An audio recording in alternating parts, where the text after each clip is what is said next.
Okay, so now let's see if we can gather even more information about our target. So I've actually deleted all the useless files because they weren't any use, and I kept the things that I'd like to focus on.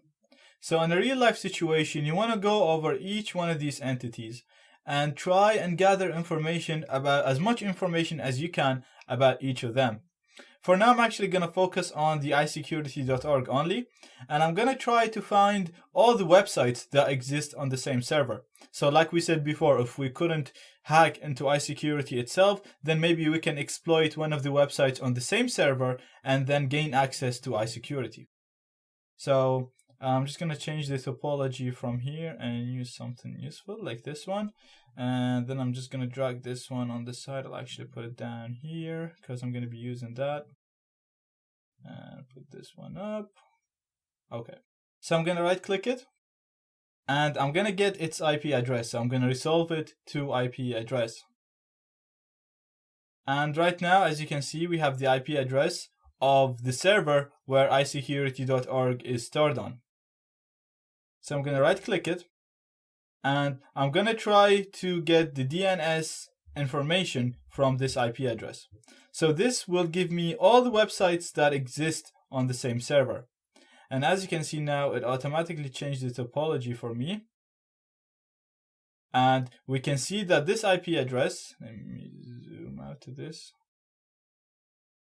Now we can see that this IP address contains all of these servers. Now this server is actually owned by iSecurity, and as you can see that it doesn't have too many websites. So if this was just a normal website, you'll actually see a lot of websites with it on the same server. But because this is a VPS owned by iSecurity only, so we only have the websites that we want to have there, so it's only our websites.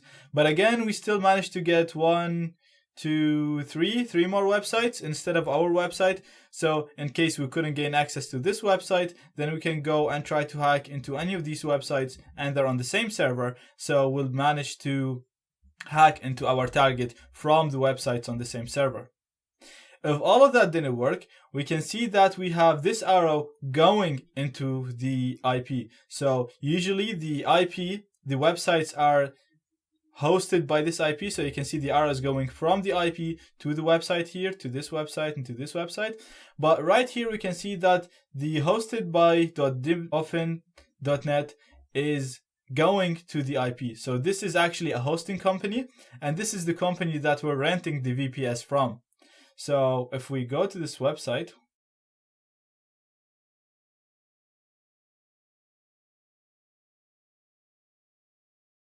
you can see that this is a hosting company.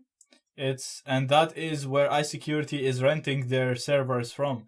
So in worst case scenarios, if you try to hack into iSecurity, you couldn't do it, and then you try to hack into all of these websites and you couldn't do it, and you looked for exploits in the server itself and you couldn't do it, then you can try to hack into the data center on the website or on the company that's hosting iSecurity, and from there you can gain access to any website hosted by that company, including your target, which is iSecurity.org.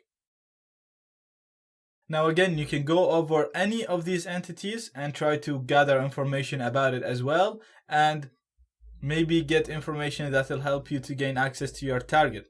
For example, we can convert bug bounty to a domain, like we did that with iSecurity. And then from this domain, I'm going to look for email addresses associated with that domain. And as you can see now, we have the abuse@name.com, which is no use.